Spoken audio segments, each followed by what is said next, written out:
almost wrongly felt like a show. And that is the way that a lot of people around the world are perceiving. Okay. I can hear something in the background there, Very, very serious court case. Linda. Yeah. Okay. Okay. Good morning, everyone. And this is a very interesting topic to talk about is anxiety and how do I manage anxiety. So what I really want to do this morning is demystify that experience of anxiety by showing you and encouraging you to look at the latest neuroscience that we have around it. And then I want to in some way give you a little technique that maybe only lasts about 5 to 7 minutes. How can I, when I feel myself reaching that stage of anxiety, and I feel the sensation of anxiety in my body, how do I bring myself down? Because that's what we have to do. We can't avoid the impact in our body of what we label as anxiety, but what we can do is manage it, and that's what we will be focusing on. So what I'm going to do is start with showing you some slides and working you through these slides. And if you want to ask a question, please do. I won't see it on chat, and I know we are being recorded, so if you don't mind your question being recorded, because often the question you will have as I go through my slides is a question that's very important to you. And for me, I probably have the brilliant answer then, and I won't have the brilliant answer at the end of the session. So if you feel that you really want to, there's a burning question, please ask the question. So I'm just going to go into my slides now. Okay. And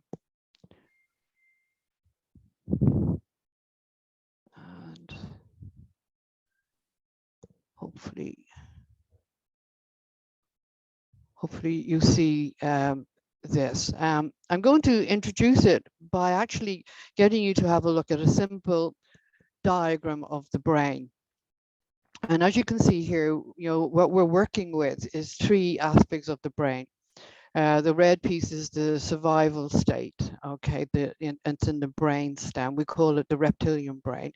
And then we have the blue bit, which is the limbic brain, where we hold all of our memories, and we call that the emotional state or the emotional brain. And then we have the green piece, which is the executive state, which is the in your frontal part of your brain, and we call this the executive brain.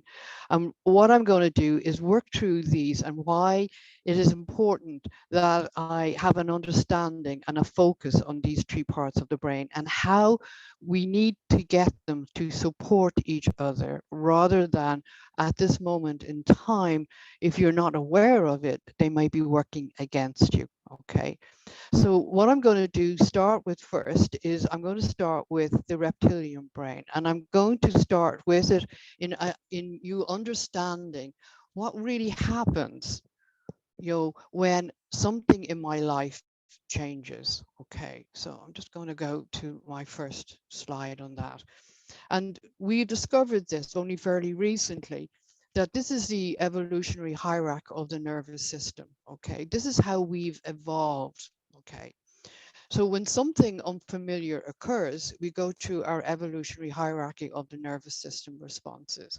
Our initial response, believe it or not, is to seek a safe environment by either exploring what is happening to us or by finding a safe place to process the change.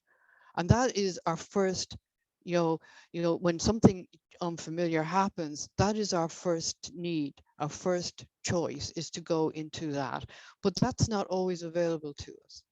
And if this isn't available to us, we either go into the fight or the flight response. Okay, and that's the orange one in here. Okay, if that one isn't available to us, then we go into what we call shutdown, because now the change is overwhelming.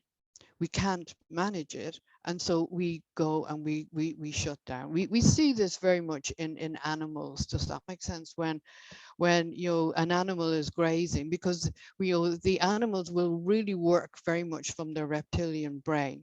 And so when we see an animal grazing, okay, and everything is happy and he's connected to his tribe, its herd, and next minute something happens, okay, and something unfamiliar happens, the nervous system is activated, and then he continues to graze because everything is okay. And then when a pack of wolves come along, something will change, because now he can't run nor he can't fight. He's overwhelmed, and then he shuts down. So I'm going to go into these three different categories, and just to show you how what happens in the body when we go through these three stages. Okay, so I'm going to take the next slide. A healthy nervous system should operate in this way. You should be, your system should be aroused when there is, something happening, okay, because it gives us energy.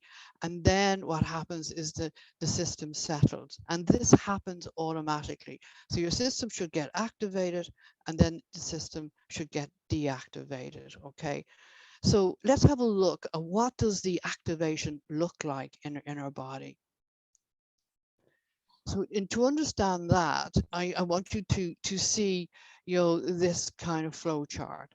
So when a stressor occurs, when an event occurs, when any changes in your life occur, and I mean any changes in your life occur, because your nervous system adapts to familiarity but needs diversity. But it actually, what it does, familiarity, it adapts to, okay.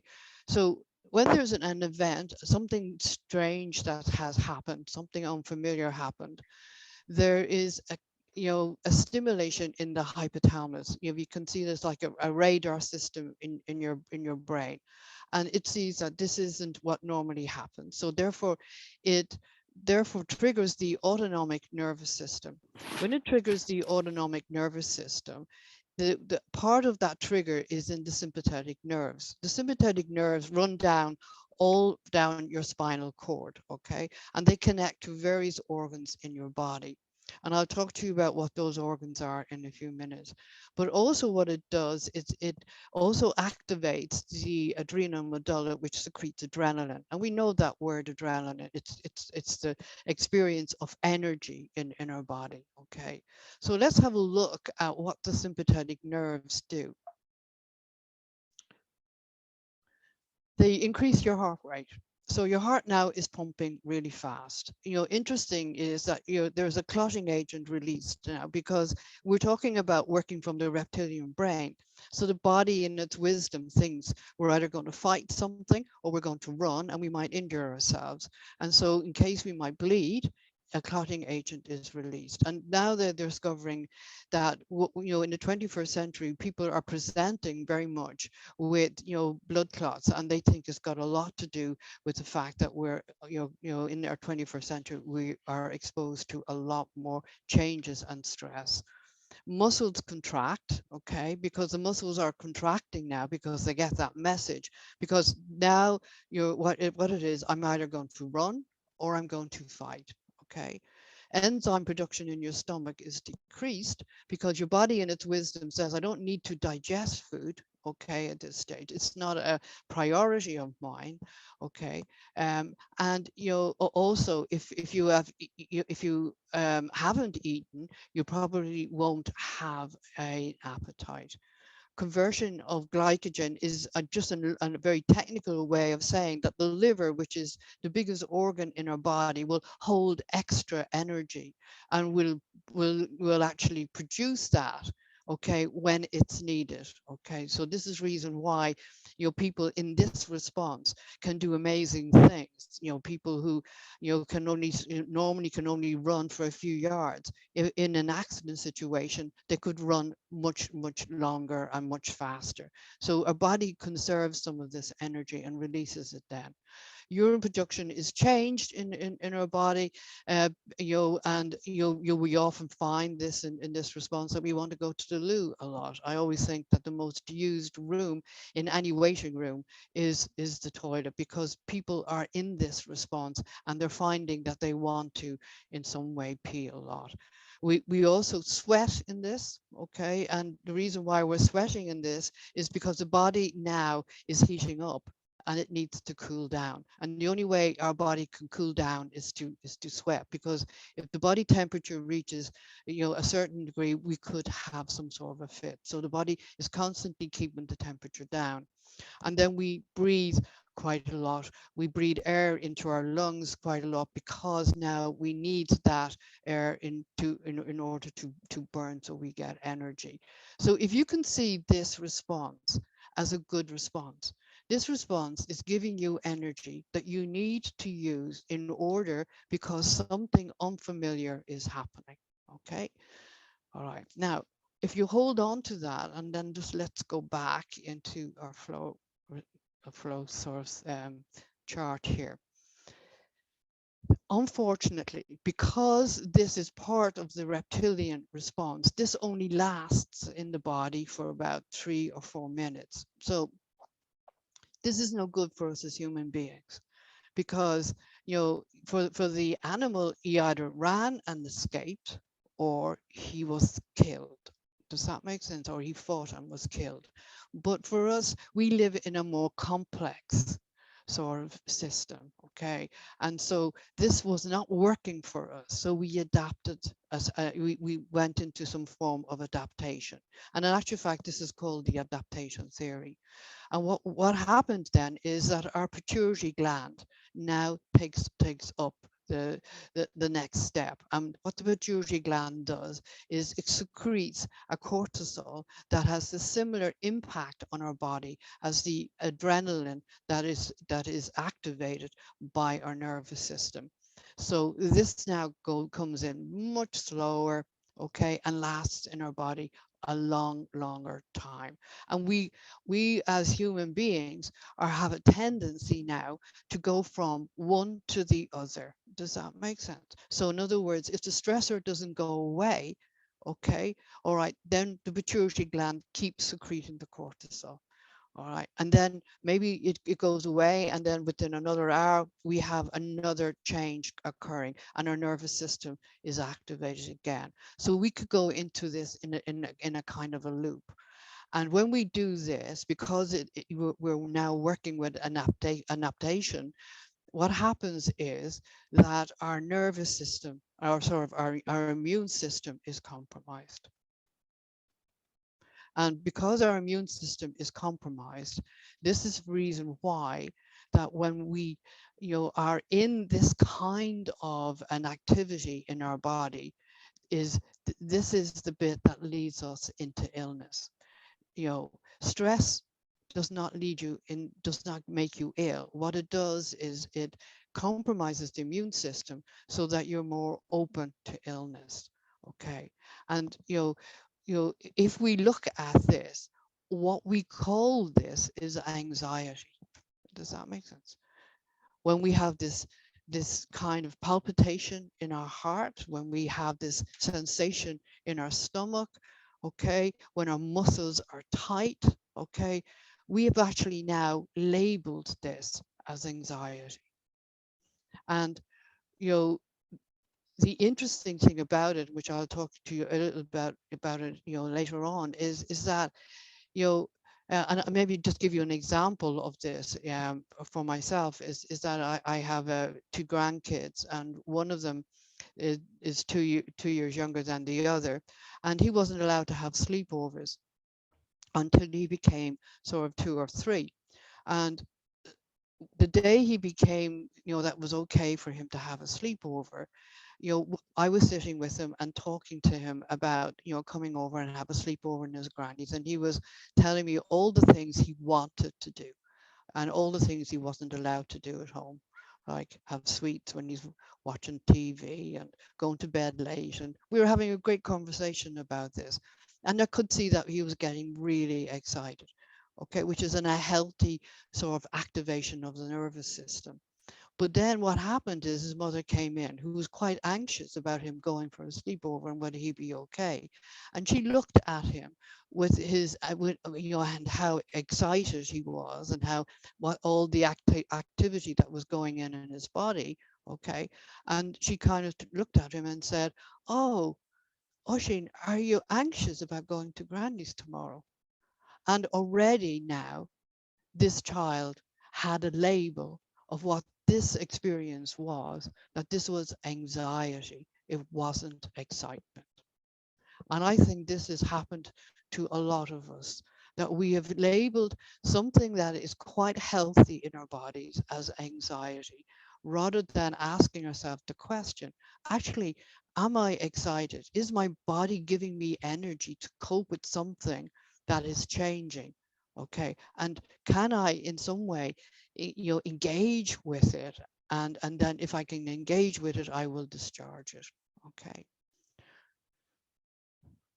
Okay, so let's go on a little bit further on that.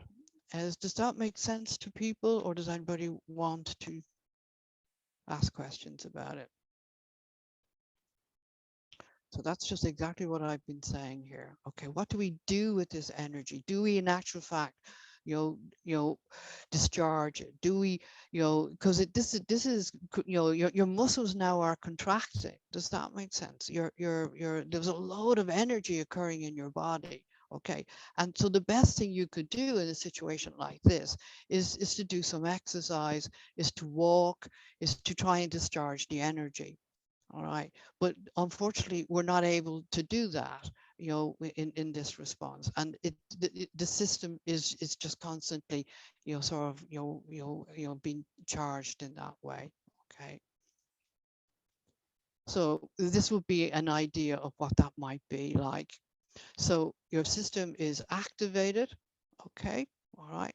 And when it was just about to deactivate again, okay, go working to the parasympathetic nervous system, there was another stressor that got activated again. And just as you were going to deactivate again, another stressor came and you got activated again.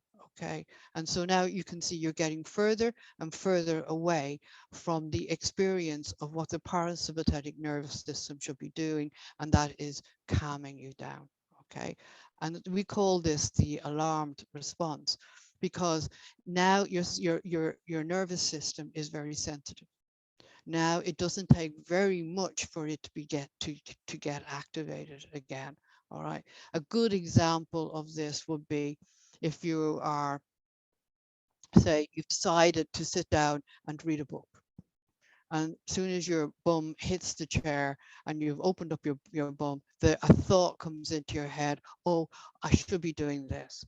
Okay. And off you go and get up off the chair and go and do it, because your system is now so connected to this activation that it's totally forgotten how to sort of relax, how to go into what we call homeostasis, how to relax and digest. All right. And we've got into such a habit of this that when we actually try and do some relaxation, we find it very difficult to do that.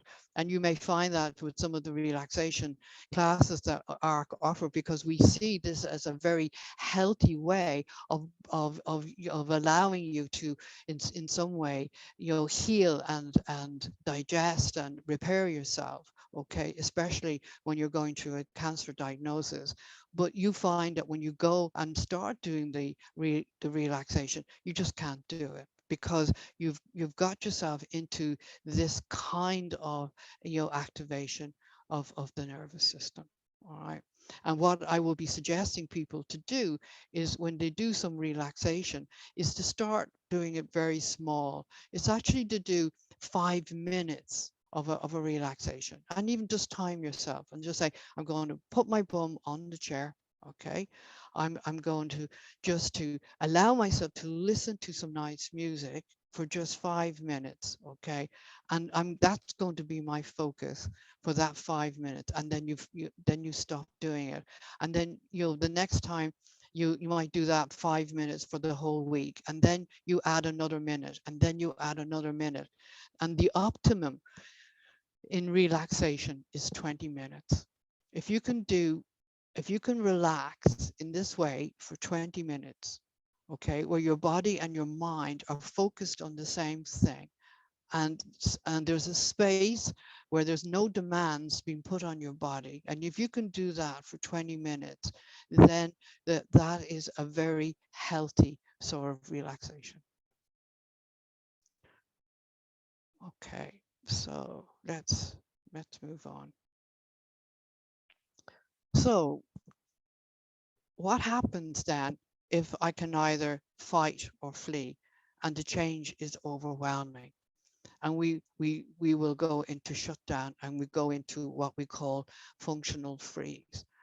Okay, so let me again bring back the metaphor of the animal, the deer, grazing in Phoenix Park. So now, you know, when he looks, he can't fight or he can't flee.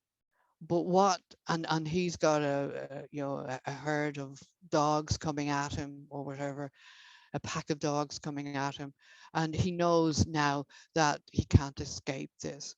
So what he does is he falls to the ground, and his nervous system slows down tremendously. His breathing slows down tremendously. Okay, so when the dogs come over and look at him, they think either he's sick or he's dead. Okay, and they they say, I can't eat contaminated food. All right. And so they leave the animal there. They leave the deer there. And within 2 hours, the nervous system gets recharged. Okay. And the animal gets up and he shakes. Okay. And if he's lucky, okay, the wolves or the whatever, the dogs or the wolves have disappeared. Okay, and he can go back and graze, or he can go back to his herd. Okay, but unlike human beings, he doesn't go back and say to them, did you see what happened to me, and revisit the trauma again. Okay, now we have the same system in our nervous system, but it's more complicated. It would be great if we could actually drop dead like that. Does that make sense? It would be great if we could just do that. And sometimes, an extreme acute panic attack might look like that, all right, where people just fall to the ground and they're barely functioning. But what normally happens when we get overwhelmed in this way, and it's part of what we might experience as an anxiety attack, is that we numb out. It's like as if the world is there, okay, um, and I know that it's there, okay. I know that I'm still functioning in some way, but I'm not engaged in it. It's like I've numbed out of it. Another experience of this could be like, when you're sitting in your car and you put your foot on the accelerator and you get a lot of energy, okay, coming from the car, and then you have a foot on the brake, but I can't move. I've got all of this energy, but I can't move. I'm stuck. I'm frozen. And part of what freezes us out is our emotions. And because our emotions are freezing out, where our ability to actually engage emotionally in the world diminishes, and we call that functional freeze. And this often kind of would happen to us in a cancer diagnosis. You just think about it. Okay, lots of the times when we get our diagnosis of cancer, it's in hospital. Hospitals are not a place that we might feel that we're safe in. And it might not be a place where we feel we can process what has happened. So we can't fight or run from the consultant. And so we're stuck. So what we do often is we go into this shutdown. So in other words, you can hear people talking, okay, but you're not engaged in it. And what's now engaged is, how do I get through this? How do I get through to the end of this? And that's where your focus goes. So you go into what we call that survival mode. And that is a very, very healthy response to a situation like that. Okay. Um, but I'll talk a little bit more about the functional freeze as we go further. Okay. So if you look at this functional freeze, okay, like the animal, we need to thaw out. And unfortunately, like the animal, we don't thaw out as quickly in the 2 hours that the animal does. This could take a long period of time. All right. And, you know, the way we thaw out, is it can be various different symptoms. For instance, we might shake, all right, but the shaking may not be physical. The shaking may be a shakiness within ourselves that we're unable to cope. Does that make sense? And we often could call this as an anxiety attack. But in actual fact, what we're trying to do right now is re-engage back in our world. Our nervous system is trying to do that. We might have nightmares, okay, because nightmares are the only way that we can actually manage our processes. So, whatever happens to us during the day, we try to process that in our sleep and in our dreams. And so these dreams become really nightmares. And it's a way that we're trying to process it. We might have crying spells and emotional outbursts. Okay. And that crying is comes so all of a sudden, like you could be just talking, or you could be just in the supermarket and somebody comes up to you and suddenly you haven't seen them in a while and they ask you, how are you? And then suddenly you begin to cry because your armor is not as in place as it normally is. And you might have an emotional outburst of anger, okay, as well too. And this is the way the body is now trying to in some way engage with the emotions that you had to numb out of because of the overwhelmness of what you've been asked or what has been told to you. Okay. And it's a very healthy experience to have. We might have muscular tension in our body because the body's holding on to a lot of emotions at this stage. Okay. And unfortunately that causes pain, which might bring up sort of ideas that, well, maybe the cancer has gone into my bones or another part of my body, which causes you to have a lot more anxiety in the body. And then we often have panic attacks, and the panic attack is an acute and anxiety attack. A panic attack is that the body is trying to discharge energy. It's trying to, in some way, re-engage again. And your heart beats suddenly, okay? Your breathing gets suddenly very quick, all right? And then your mind comes into play and your mind says, oh my God, I'm going to have a heart attack. And because your mind is saying, I'm going to have a heart attack, that now becomes another threat. And so the heart beats a little bit faster. And so therefore you go into a loop. And once you go into that loop and the symptom, okay, triggers a thought process, and the thought process triggers a symptom, it's very hard to manage that.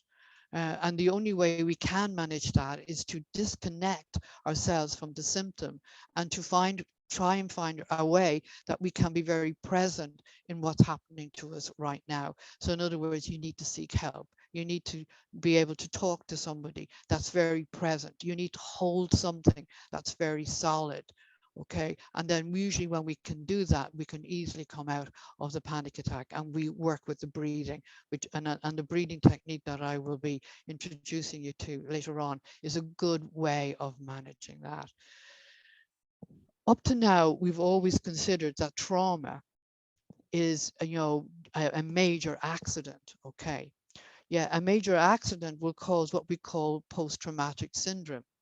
But we can have what we call an acute stress, which is called post-traumatic stress.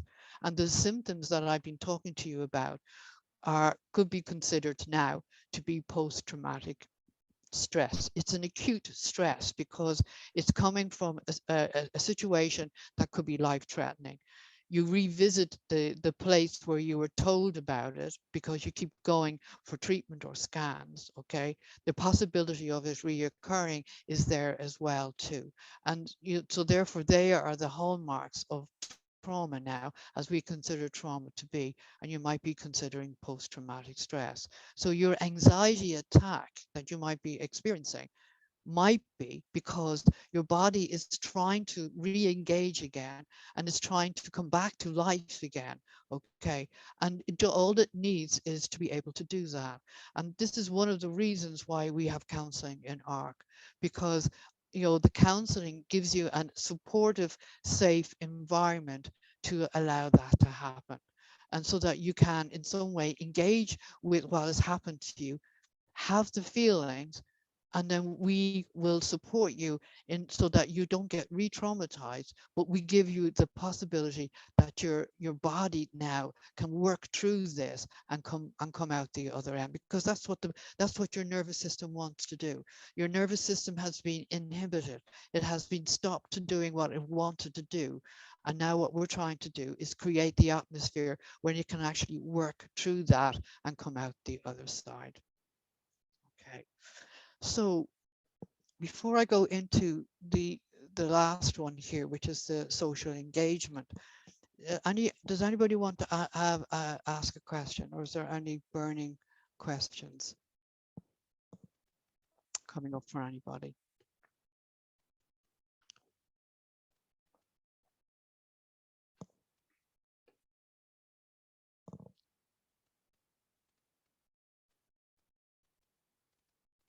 Hi, Mary. This is Valerie here. Yes, Valerie. I wanted to just ask. I know I had put a question in the chat, but Oh yeah, I can't you've see the answered chat. some of Yeah, it. That's okay. yeah, Don't worry. You have actually answered some of it, but yeah. how can you help a child who's going through a functional freeze? Okay, that's a very interesting, thing, and I think what I'm going to talk to you about now might be the best way to manage that, okay, Okay. within a child, because unfortunately a child doesn't have the same cognitive ability that an adult has, okay. Mhm. An adult can take in, information, but a child can't process it in that way. So you actually have to be the person who processes that for them, okay. So in other words, therefore, the social engagement is probably the best way to manage a child who's gone into shutdown. The interesting thing for an adult, when they're coming out of shutdown, they need to go into the fight and flight response, and that's why when you might find yourself, as I said, getting very angry, okay, or having a lot of emotions, okay, because this is what you're trying to do. You're trying to come back into here, all right.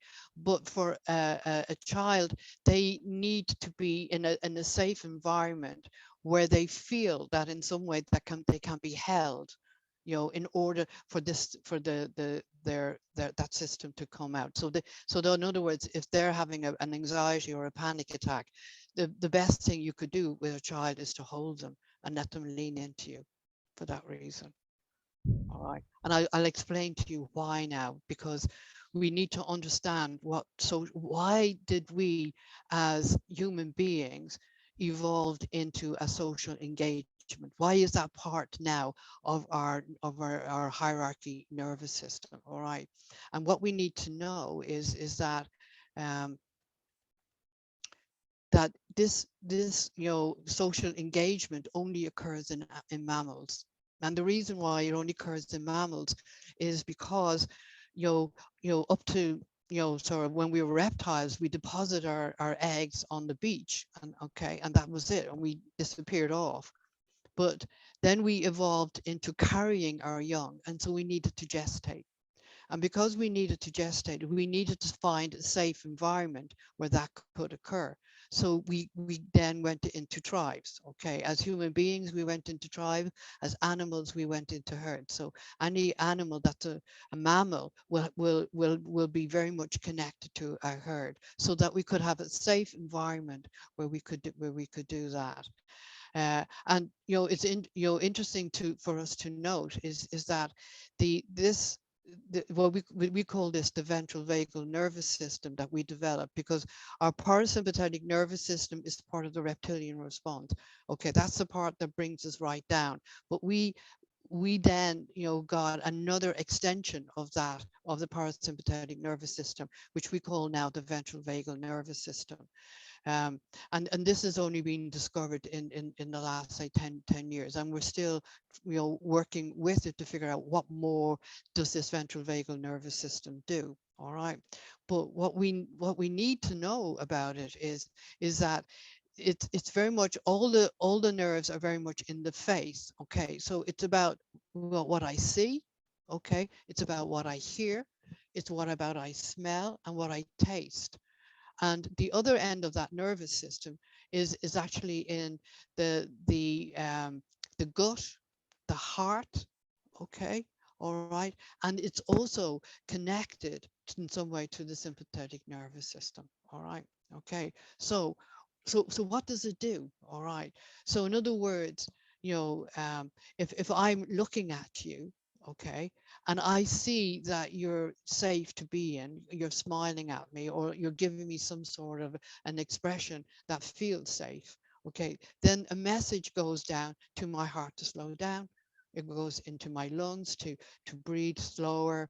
My gut then doesn't get that, sort of activity, all right, and I calm down. Does that make sense? Okay, all right. If I hear nice music, then the same thing will happen. If I hear discordant music or loud sounds, then it doesn't happen. Okay. If I smell nice things, then it happens. And it is an important thing for us to develop as human beings. And it's our first line of response to a threat. Okay. The interesting thing about this in ventral vagal nervous system is that when we're born, okay, we have the ventral vagal nervous system, but it's not developed, until we are born. And it is developed in our bodies over a long period of time, right up, they say now, up until we're about in our teenage years. And that's why it's so important that, for your children to have this environment which they feel safe in. This environment, if you think of a newborn baby, what do you do with a newborn baby? You rock it. Okay, you sing to it. The baby constantly looks at you because it's trying to pick up what kind of vibes are here for it, so that will have an impact on our nervous system. Okay. um, and so that's the reason why, Valerie, if a child is suffering, from anxiety attacks, they do really need to have that environment where they can feel safe. They need to learn how to self-soothe. Does that make sense? Okay. And we can only, sort of, develop that in a child in an environment where they feel that they can self-soothe. One of the um, the breathing technique that I'm going to show you at the end of these slides will be a really good practice to give to the child, but only when they are actually held and feel safe in the environment that you're introducing it to. Does that make sense, Valerie? When Yes, yes, Mary, thank you. Yeah, okay. Okay, so how do we activate this ventral vagal nervous? We call a trusted friend.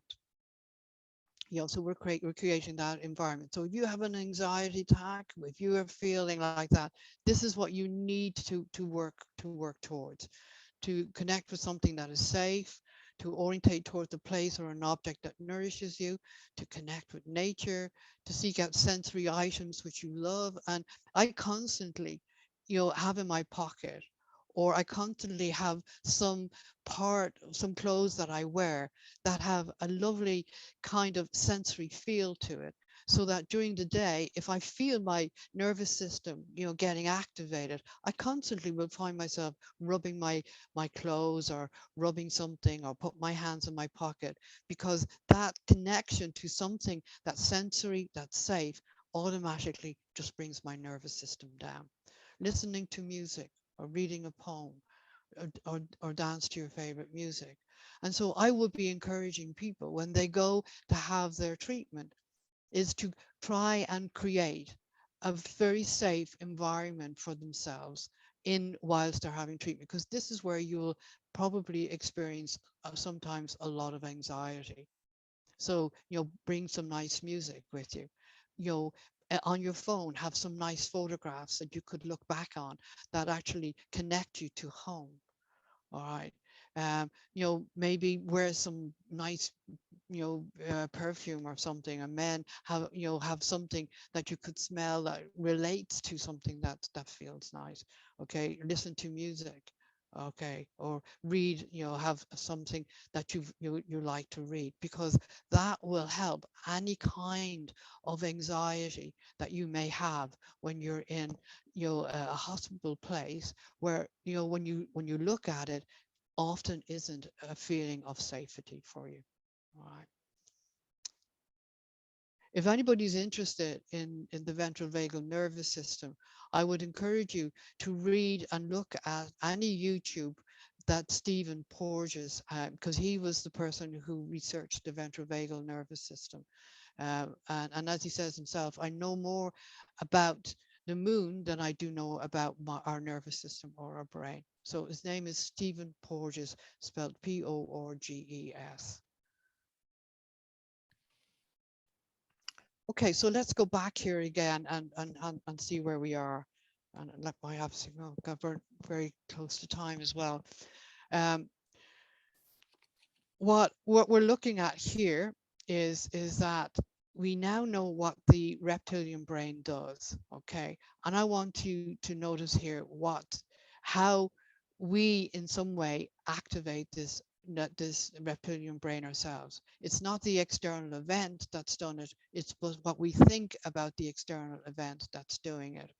And I want you to show what happens to us then. Okay. So our limbic brain is connected to our past. It holds our memories. It has absorbed all the influences of our stages of growth. It holds our seat of fear. It often interprets uncertainty and the unknown as if it is the past. Okay. And so what our body feels, or what we think our body feels. And it's not the event that causes our emotions, but the way we perceive it. And that we can be responsible for our own happiness or a sense of anxiety. And the four subpersonalities that we have in some way inherited growing up will in some way influence our world in this way. And the key words are the worrier that says, what if? The critic that says, what a disappointment you are. The victim that says, I'm hopeless and I can't do anything. And the perfectionist that says, I should or I have to. So when those four words come into your head, they will activate your nervous system, okay, and create anxiety and create activity. So it's not the event that's doing it now. It is what you're saying to yourself. It's what we call our intrusive thoughts or our self-talk. Okay. So if you were to imagine your psychic like a bus, how I will manage this in the morning is, when I wake up in the morning, I'll say to myself, who's driving my bus this morning? Is it my worrier? Because if my worrier is driving my bus this morning, then the road that I will see for the rest of the day will be catastrophes, and I will be activating my system in that way, and I will be causing myself anxiety. Again, if it's the perfectionist who will say you should be doing certain things, and if you don't do them, there's consequences. Or if it's the critic giving out to you because you haven't done something, and so already your system is now activated. Okay. um, and it's to realize that there is more parts of yourself that can be available to you rather than those. And you could be saying to yourself, oh my god, I can be really creative today. I could have a real funny day today. I could have a spontaneous day today. But if it's one of the other four, then the interpretation is going to be negative, which will stimulate your nervous system and cause you anxiety. So this is a way that I just want you to figure out, well, what is activating your nervous system this morning? What part of your limbic brain is in control here this morning? And if you notice that there's a lot of words there and they make a sentence, but the chances are that some of us will see the no as we scan, and we'll see that happiness is nowhere. And if that's what the intrusive thought, then you could understand how your system is going to be activated into anxiety. But to realize that there is another sentence there, and the sentence is that happiness is now here. And that's the important piece about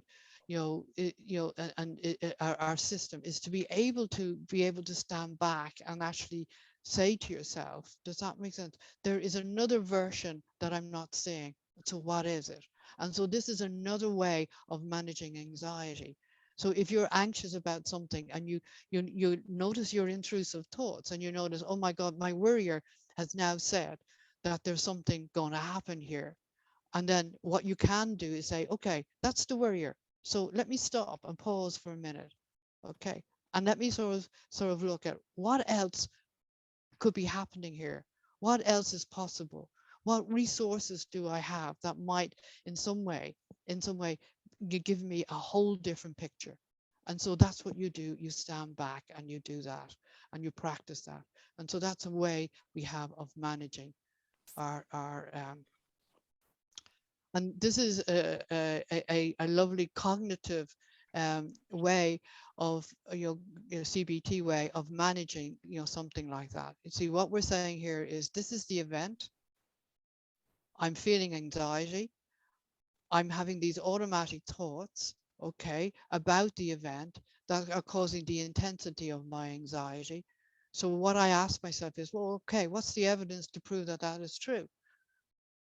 Okay, and then I ask myself the question, well, what evidence does not support that? What else could I see that is not happening here? And I might need people to help me with that. And then what I say, if I'm going to give my worrier this amount of energy, then I have to give this other part of me the same amount of energy, and I come up with a balanced thought. And when I have the balanced thought about the situation, I reduce my mood, my feeling, my anxiety, or my fear. Okay. So I'm just noticing time, and there's lots more that I could talk to you about anxiety, because it's such a big piece for ourselves, but it's to recognize that in some way that there is the three parts of your brain that are going to work with this. Okay. And we've talked about the reptilian brain that gets activated anyway. All right. We've now talked about the limbic brain, that I might be the person who's causing me the anxiety. And so how do I manage that? Okay. And then the neocortex brain is when I take in new information. Okay. And so how can I work with that? So I'm going to really just go through some of the things that we can do here.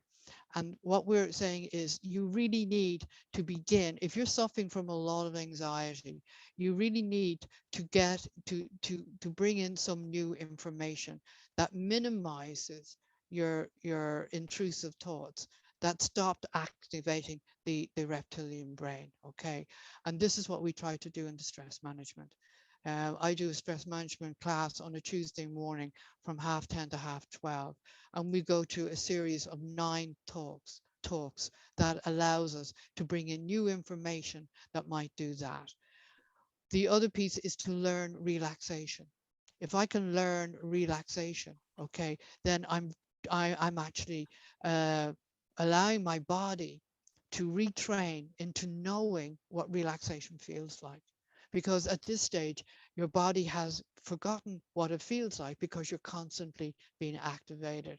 And so you really need to retrain that.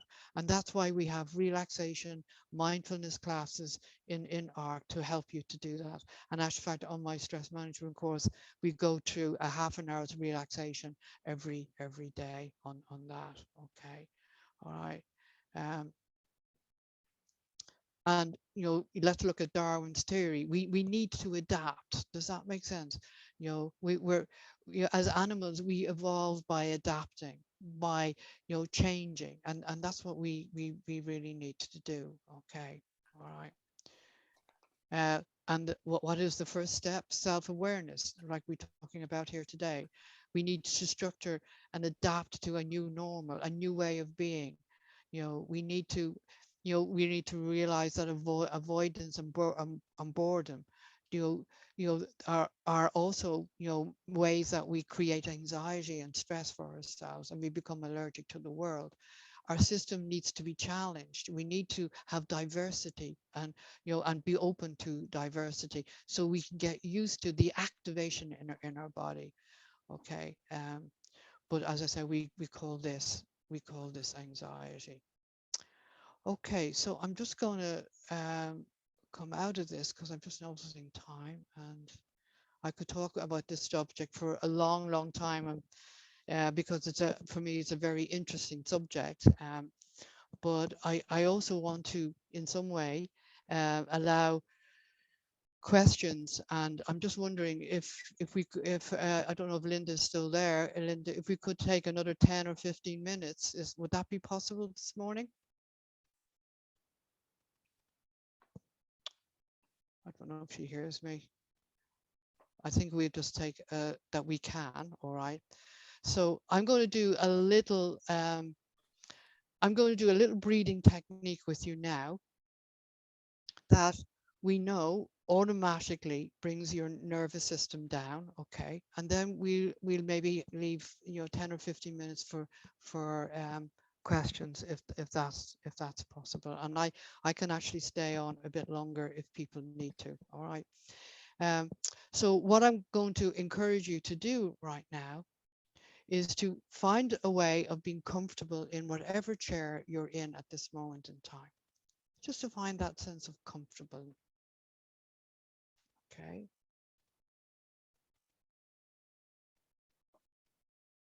And as you're doing that, I'm just going to play some music.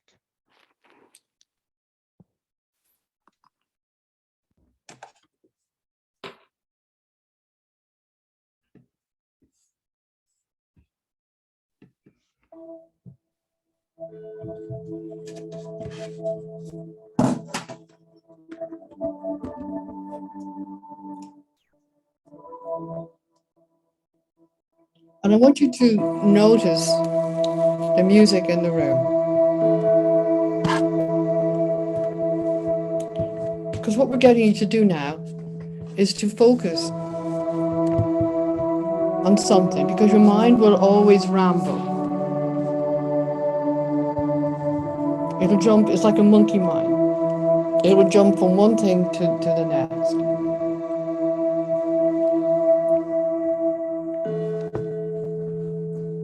And this is what you do when you have an anxiety attack.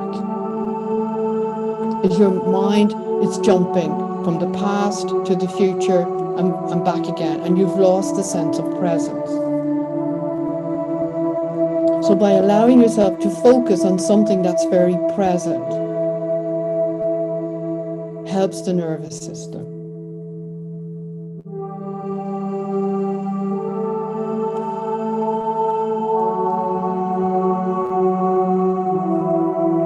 So focus on the music right now.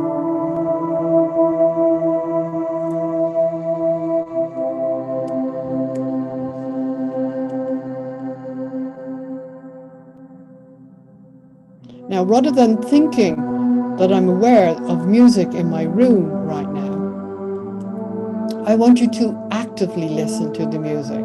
So where in your body do you feel this music right now? Just where in your body do you feel the music?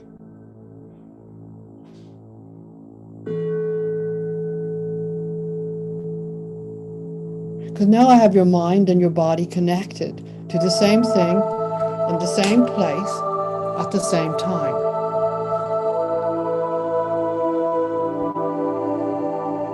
And another way that you can do that is with your conscious breath.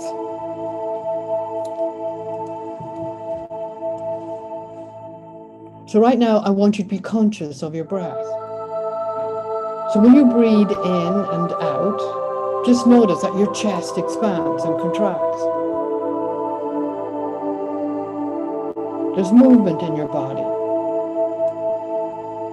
And just notice when you breathe through your nose that the air outside is cooler than the air inside.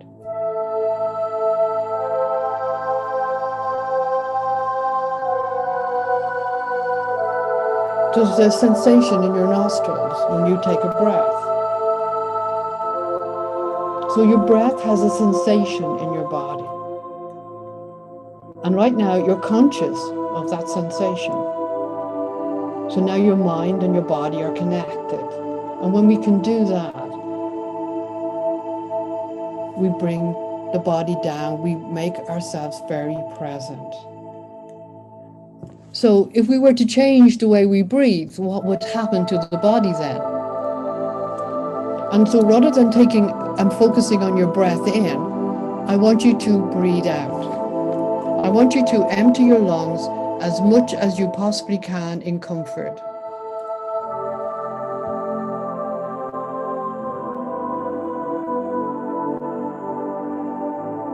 And then I want you to pause. I don't want you to hold your breath or count, just pause. And wait for the impulse in your body to take a breath in. And then I want you to fill your lungs as much as you possibly can in comfort. And then I want you to pause again. Just pause. And wait for the impulse to breathe out.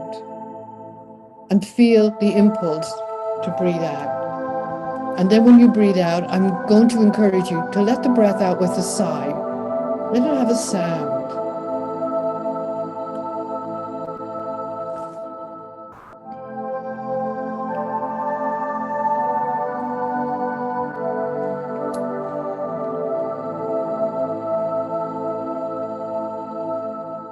Now I'm going to get you to pause again.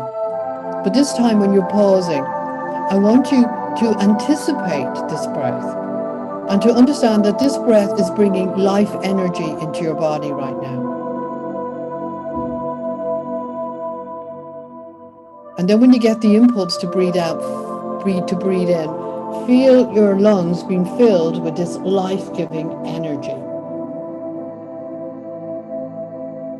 And then pause.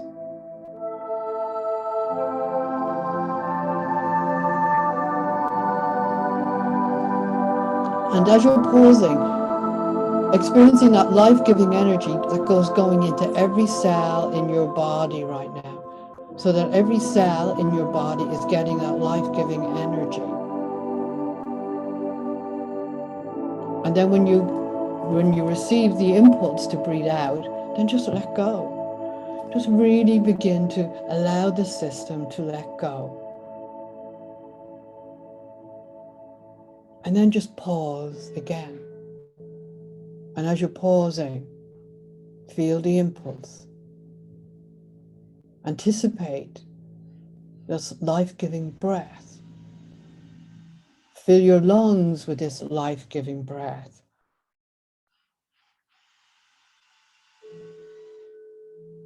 And then pause again. And let that life-giving breath going into every cell in your body, and noticing that every cell in your body is receiving that life-giving breath right now.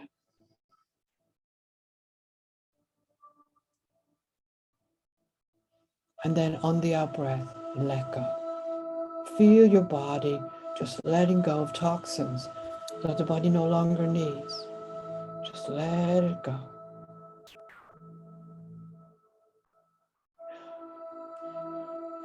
And then just let yourself go back into your normal way of breathing. And as you go back into your normal way of breathing,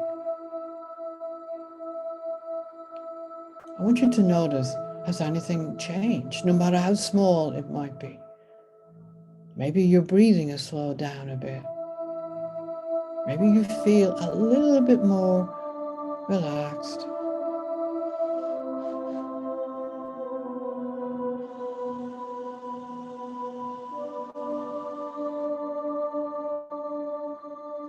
And so bring that way of breathing now more and more into your body. So this time, just going to get you to focus on your breath in.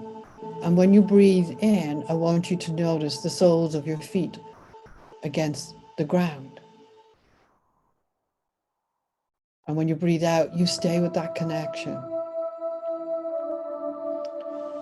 And then when you breathe in, I want you to notice the backs of your legs right up into your buttocks as it connects to something that's external, that's supporting you, that's safe.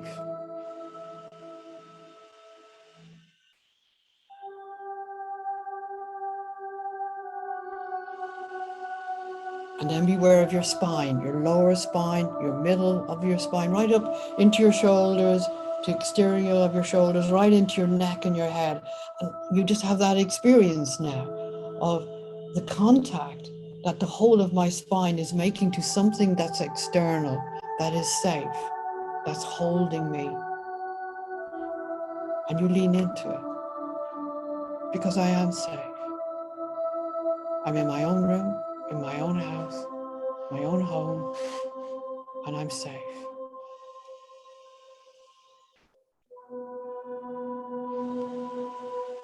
And then allow that experience in your right and your left arm, and notice what's supporting your right and your left arm. Maybe it's both the chair or whatever you're sitting in and or your body. And you just give yourself permission to lean into it, to hold it. And I'm just going to encourage you as you take a breath in and out now to stay with that experience. To stay with the experience of your body being supported by something external, letting gravity and that external object hold you right now.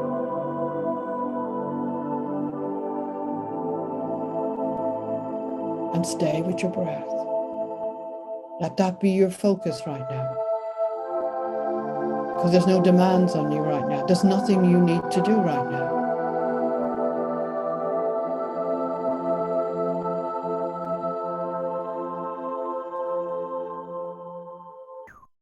And hold a sense of how your body feels now, how your nervous system feels right now.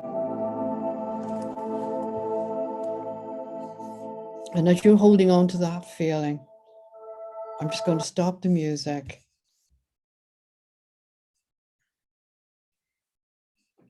And we come back into the room. I'm just going to reconnect myself again here.